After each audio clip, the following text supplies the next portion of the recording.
Hello everybody, बात करते हैं करंट की एक और इम्पोर्टेंट न्यूज़ की।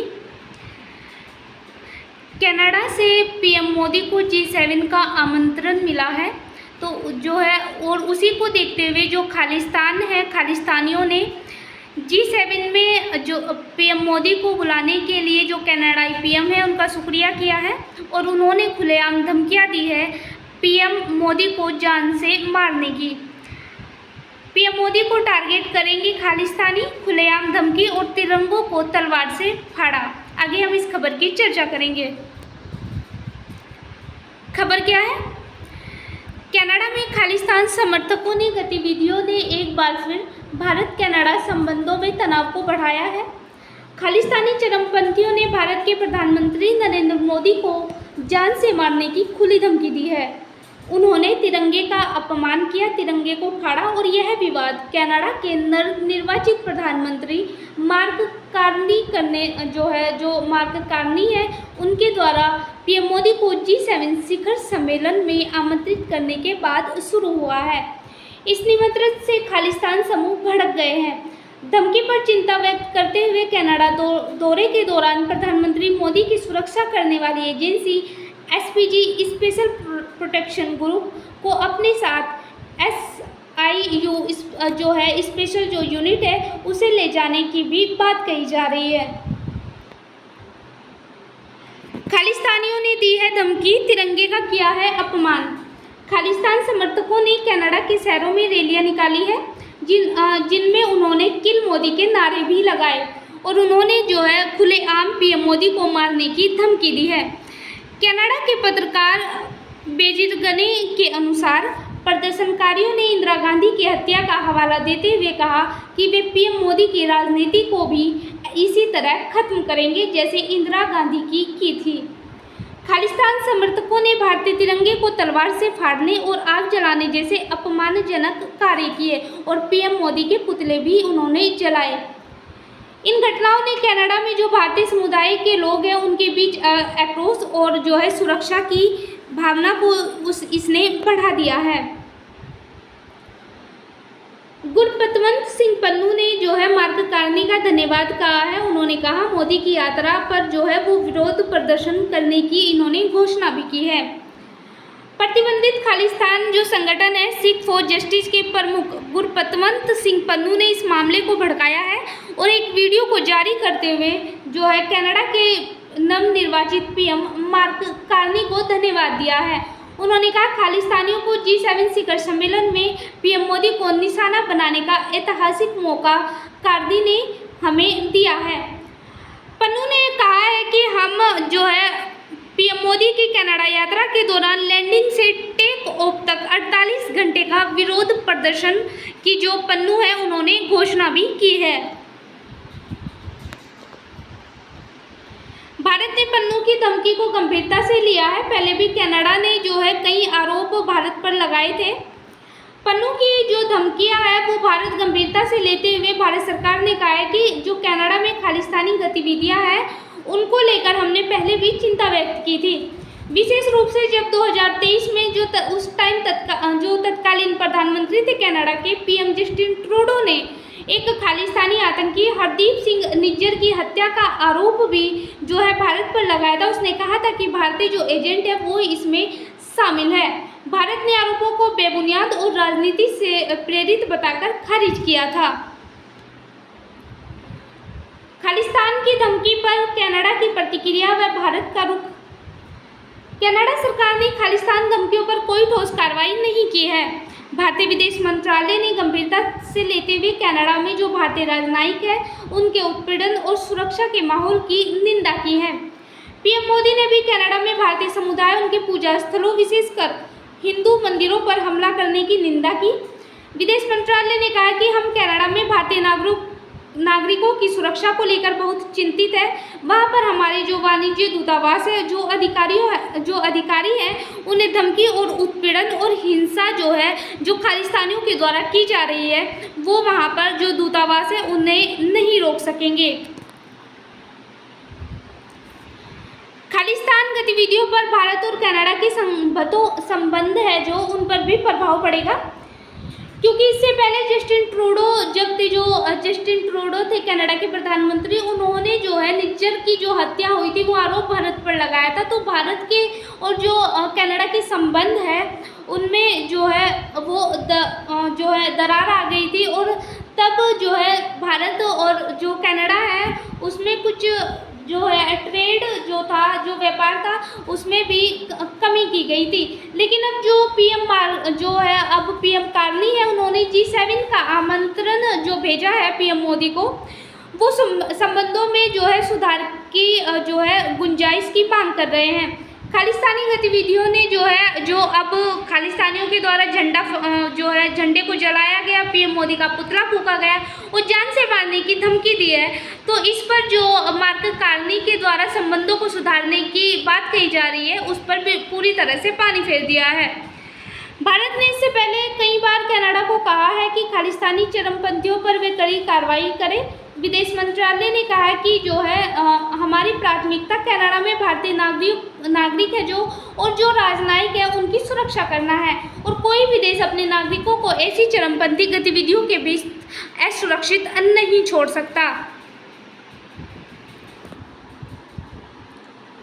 कनाडा में जो खालिस्तानी गतिविधियों का जो लंबा इतिहास है, जो खालिस्तान है, जो गतिविधियां हैं वहाँ पर, वो बहुत ही ज़्यादा जो है वहाँ पे जो खालिस्तान गतिविधियों के समर्थक है वो नए नहीं है, वो पहले से ही जो कनाडा है या फिर जो अन्य देश है जैसे अमेरिका, ब्रिटेन, ऑस्ट्रेलिया, वहाँ पे भी जो है खालिस्तानी समर्थक रहते हैं। लेकिन कनाडा में जो है ये जो इनका विरोध प्रदर्शन है वो पूरे चरम पर है। 1985 में जो है खालिस्तानियों ने एयर इंडिया की जो फ़्लाइट थी या फिर 182 का जो बम धमाका था, 2023 में जो हरदीप सिंह निज्जर की हत्या थी, और जो हिंदुओं को देश छोड़ने की धमकी कई बार जो है ये जो इनके कार्य रहे, चाहे वो इंडिया की फ़्लाइट हो, एयर इंडिया की फ़्लाइट हो या फिर 182 का बम धमाका हो, तो कई गतिविधियाँ जो है खालिस्तानियों के द्वारा की गई है, जो भारत और कनाडा संबंधों को बहुत ज़्यादा प्रभावित करता है।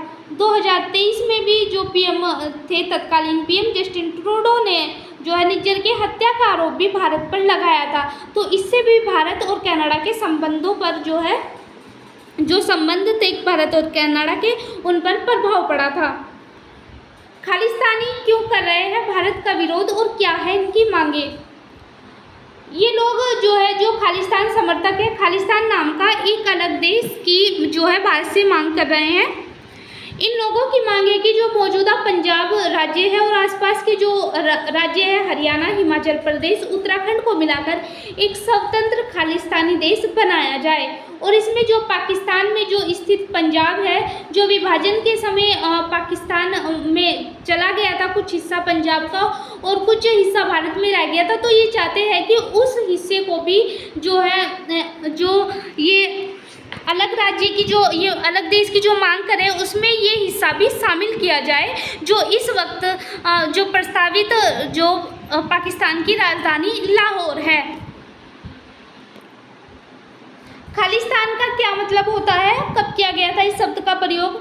खालिस्तान का मतलब होता है खालसा की सरजमीन, यानी खालसा सिखों का जो है स्पष्ट है। खालिस्तान का अभिप्राय सिखों के अलग देश की मांग से है। जो खालिस्तानी चाहते हैं कि जो है उनका खालिस्तान नाम का एक अलग देश बनाया जाए। कहा जाता है कि 1940 में सबसे पहले खालिस्तान शब्द का प्रयोग हुआ था, और इससे पहले साल 1929 में मोतीलाल नेहरू के पूर्ण स्वराज की मांग पर शिरोमणि अकाली दल के तारा सिंह ने सिखों के लिए अलग देश बनाने की मांग की थी और तब इसका प्रयोग किया था। आज़ादी के बाद अकाली दल ने रखी थी भाषा के आधार पर राज्य पुनर्गठन की मांग। 1947 में देश के विभाजन के बाद भारतीय सिख भारत और पाकिस्तान दोनों के पंजाब में बसते थे, लेकिन जब विभाजन हुआ तो विभाजन के कारण जो सिखों की पारंपरिक भूमि थी वो पाकिस्तान में चली गई थी। इससे उनमें जो है गहरा असंतोष फैल गया था।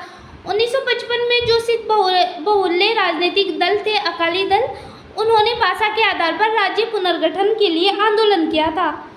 अकाली दल राज्य को पंजाबी और गैर पंजाबी भाषा क्षेत्रों में विभाजित करने की मांग कर रहा था। जब यह मांग बढ़ने लगी तो साल 1966 में इंदिरा गांधी ने पंजाब के 3 हिस्सों में बांट दिया था। पहला जो है जो हरियाणा है उसे राज्य का दर्जा दिया गया था और जो चंडीगढ़ है उसे केंद्र शासित प्रदेश बना दिया था। अकाली दल ने तब केंद्र सरकार से रक्षा, देश विदेश संचार और मुद्रा को छोड़कर सभी अधिकार पंजाब सरकार को देकर स्वायत्तता करने की मांग रखी थी। लेकिन उस समय जो तत्कालीन प्रधानमंत्री थी इंदिरा गांधी, उसने इस मांग को खारिज कर दिया था। इसके बाद भिंडरावाला ने जो है आंदोलन को बढ़ावा दिया था और राज्य में तब राष्ट्रपति शासन लगा था। 1980 में जो है खालिस्तान एक बार फिर जो है खालिस्तान आंदोलन ने जोर पकड़ा। उस समय दमदमी जो टकसाल के जो मुखिया थे जनरल सिंह भिंडरावाला ने इस आंदोलन को बढ़ावा दिया। 1981 में जो है एक पंजाब केसरी के संपादक थे लाला जगत नारायण, इनकी हत्या कर दी थी। जो खालिस्तानी थे इन्होंने इनकी हत्या कर दी थी। और 1983 में जो है खालिस्तान समर्थकों ने अमृतसर के स्वर्ण मंदिर में पंजाब के डीआईजी एएस अटवाल की भी हत्या कर दी थी। इस घटना ने पंजाब में कानूनी व्यवस्था को बहुत ज़्यादा बिगाड़ दिया था और तत्कालीन प्रधानमंत्री इंदिरा गांधी ने राज्य में राष्ट्रपति शासन को लागू कर दिया था। इसे जो अलगाववादी आंदोलन था जो वो उग्र हो गया था और भिंडरावाला की अगुवाई में खालिस्तान समर्थकों ने भारी हथियारों को जमा कर स्वर्ण मंदिर में शरण ली थी। अब बात करते हैं ऑपरेशन ब्लू स्टार की। क्यों चलाया गया था? यह 1 जून 1984 को उग्रवादियों को बाहर निकालने के लिए केंद्र सरकार ने ऑपरेशन ब्लू स्टार चलाया था। क्योंकि जो ऑपरेशन जो ये ब्लू स्टार चलाया गया था, जो भिंडरावाला थे उनके जो समर्थक थे उनका समर्थन पाकर जो है स्वर्ण मंदिर में भारी हथियारों के साथ उन्होंने शरण ली थी। क्योंकि जो है तत्कालीन प्रधानमंत्री इंदिरा गांधी ने उस समय जो खालिस्तानियों के द्वारा हत्याएं की गई, डीआईजी की हत्या की गई थी पंजाब के, तो इससे जो कानूनी व्यवस्था बिगड़ गई थी तो वहाँ पे राष्ट्रपति शासन लागू कर दिया गया था। तो इस वजह से उन्होंने भिंडरावाला के समर्थन में आकर भारी हथियारों के साथ स्वर्ण मंदिर में जो है अपना आसरा बनाया था। और उसके बाद उन्हें वहाँ से निकालने के लिए यानी उग्रवादियों को, खालिस्तानियों को वहाँ से निकालने के लिए केंद्र सरकार ने ऑपरेशन ब्लू स्टार चलाया था। इस ऑपरेशन में सेना के 83 जवान और 492 नागरिकों की मौत हो गई थी। इस ऑपरेशन में भिंडरावाला भी मारा गया था और स्वर्ण मंदिर को उग्रवादियों से मुक्त करा लिया गया था। दुनिया भर में सिख समुदाय के लोग भावनात्मक रूप से अत्यधिक आहत हुए थे। क्योंकि उनकी जो धार्मिक नीति थी कि जो है स्वर्ण मंदिर में जो है सेना गई थी उन्हें निकालने के लिए, तो इससे जो है जो सिख समुदाय थे उनका मानना था कि जो है इंदिरा गांधी के द्वारा जो सैन्य ये अभियान चलाया गया, सेना स्वर्ण मंदिर में गई, तो इससे उनकी जो धार्मिक भावनाएं थी वो बहुत ज़्यादा हताहत हुई थी। और इसके बाद ही इंदिरा गांधी को जो है जो सिख जो समाज था उन्होंने जो इंदिरा गांधी थी उनको सिखों के विरोधी के तौर पर देखा था। और इसी की वजह से 5 महीने बाद ही 2 सिख अंगरक्षकों ने, जो इंदिरा गांधी के अंगरक्षक थे वो सिख थे, तो उन्होंने इस घटना के 5 महीने बाद ही इंदिरा गांधी की हत्या कर दी थी। ब्लू स्टार के बाद सिखों के द्वारा विदेशों में आंदोलन जारी रखा गया था। क्योंकि भारत में जो ब्लू स्टार चलाया गया था 1984 में, या फिर 1984 के पहले जो ऑपरेशन ब्लैक थंडर भी चलाया गया था, उसके बाद जो है यहाँ पे जो है खालिस्तान जो है उग्रवाद जो खालिस्तानी थे उन्हें कोई भी समर्थन नहीं मिल रहा था, तो पूरी तरह से वो ख़त्म हो गया था। इसके बाद 1968 और 1988 के बाद खालिस्तान आंदोलन को जो यहाँ पे भारत में तो दबा दिया गया था, लेकिन जो सिख समुदाय जो प्रवासी थे कनाडा के, ब्रिटेन, अमेरिका या ऑस्ट्रेलिया में रहते थे, उन्हें उस जो ये आंदोलन था इससे एक्टिव रखने में ये लोग वहाँ पर सफल रहे। और कनाडा में जो यह आंदोलन है ये उसी का प्रमाण है, क्योंकि जो भारत में तो इसे ख़त्म कर दिया गया था, लेकिन जो अन्य देशों में जो सिख रह रहे थे और पूरी तरह से जो है जो इंदिरा गांधी के द्वारा सैन्य अभियान चलाया गया था इसका विरोध कर रहे थे, तो वो लोग भी जो है इसका जो खालिस्तान है, जो खालिस्तानी थे इनका समर्थन कर रहे थे। और आज भी इसी की वजह से कनाडा में जो है यह आंदोलन चलाया जा रहा है, क्योंकि आज भी जो खालिस्तानी है वो अलग अलग अलग खालिस्तान देश की मांग कर रहे हैं। खालिस्तान आंदोलन की क्या है वर्तमान स्थिति? वर्तमान में भारत में खालिस्तान आंदोलन पंजाब के शहर या स्थानीय आबादी में जो है इसका प्रभाव ज़्यादा नहीं है, लेकिन इस आंदोलन को जो है कनाडा, ब्रिटेन, अमेरिका में रहने वाले सिखों का वैचारिक समर्थन मिलता आ रहा है, क्योंकि जो उस समय जो है जो अभियान उस समय चलाया गया था, सैन्य अभियान जो चलाया गया था उनके द्वारा, इंदिरा गांधी के द्वारा, तो उसे पूरी तरह से जो है समर्थन मिला था। जो विदेश में खालिस्तानी रहते थे तो इस समर्थन के जरिए ही जो है इनको आज भी जो अमेरिका, ब्रिटेन में रहने वाले सिख हैं इनसे पूरा समर्थन मिलता आ रहा है, चाहे वो वैचारिक समर्थन हो या फिर जो है पैसे का समर्थन हो, वो मिलता आ रहा है। जो एनआरआई सिख आंदोलन के लिए जो पैसा और वैचारिक जो एनआरआई सिख है वो देते आ रहे हैं पहले से ही, और इसके लिए जो पाकिस्तान के आईएसआई है वो भी जो है खालिस्तान का समर्थन करती है, और इसके लिए उस आंदोलन को और ज़्यादा उग्र करने के लिए धन और जो बल है वो दोनों दे रही है। कनाडा के कुछ शहरों ब्रिटिश कोलंबिया में यह आंदोलन अब तेज हो रहा है, और अब जैसे ही बात हो रही है कि जो पीएम मोदी है, कनाडा के जो प्रधानमंत्री हैं मार्क कार्नी, उनके द्वारा जैसे ही G7 में बुलाने का निमंत्रण भेजा गया है तो ये और भी ज़्यादा उग्र हो गया है। क्या है G7? कौन कौन से देश इसमें शामिल हैं? G7 7 प्रमुख औद्योगिक लोकतंत्र का एक अनौपचारिक मंच है। संयुक्त राज्य America, Canada, France, Germany, Italy, Japan और यूनाइटेड किंगडम इसके जो है इसमें शामिल है, और इसमें 7 यूरोपीय संघ भी है जो इस बैठक में भाग लेते हैं। यह देश वैश्विक आर्थिक प्रशासन, अंतर्राष्ट्रीय सुरक्षा और अन्य महत्वपूर्ण मुद्दों पर चर्चा करने के लिए साल में एक बार यह मीटिंग करते हैं। भारत G7 का सदस्य नहीं है, लेकिन इससे पहले जितने जो शिखर सम्मेलन हुए हैं G7 शिखर सम्मेलन, उसमें भारत को अतिथि के रूप में आमंत्रित किया गया है। वैश्विक स्तर पर G7 का योगदान, G7 जो है वो सामूहिक रूप से दुनिया की आबादी का लगभग 10% प्रतिनिधित्व करता है। वैश्विक सकल घरेलू उत्पाद में इनका योगदान लगभग 45% है। वह अंतर्राष्ट्रीय विकास निधि में भी महत्वपूर्ण योगदान करता है। वैश्विक और आर्थिक जो नीतियां हैं उनको आकार देने में महत्वपूर्ण भूमिका G7 के जो सदस्य देश हैं वो निभाते हैं।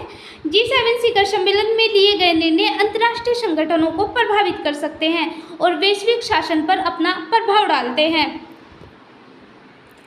तो जो खालिस्तान है उनके द्वारा जो पीएम मोदी को जो है धमकी दी गई है, तो इस वक्त जो आमंत्रण क्योंकि मिला है कनाडा की तरफ से G7 में अतिथि के रूप में शामिल होने का, मार्क कार्नी ने जो है भारत और जो कनाडा के संबंध जो ट्रूडो थे उन्होंने जो निज्जर की हत्या का आरोप भारत पर लगाया था, तो वो अच्छे नहीं थे। वो जो भारत और कनाडा के संबंध थे उनमें टकराव आ गया था। तो इसी को सुधारने के लिए, इन संबंधों को सुधारने के लिए जो अब नवनिर्वाचित प्रधानमंत्री है उन्होंने मार्क कार्नी उन्होंने निमंत्रण भेजा है भारत को, लेकिन जो वहाँ के खालिस्तानी जो समर्थक है उनके द्वारा इस पर जो है अपनी प्रतिक्रिया देते हुए कहा गया है कि हम इंदिरा गांधी की तरह ही पीएम मोदी की जो राजनीति है वो ख़त्म करेंगे, और उन्होंने खुलेआम जो है पीएम मोदी को, भारत को धमकी दी है जो है पीएम मोदी को मारने की।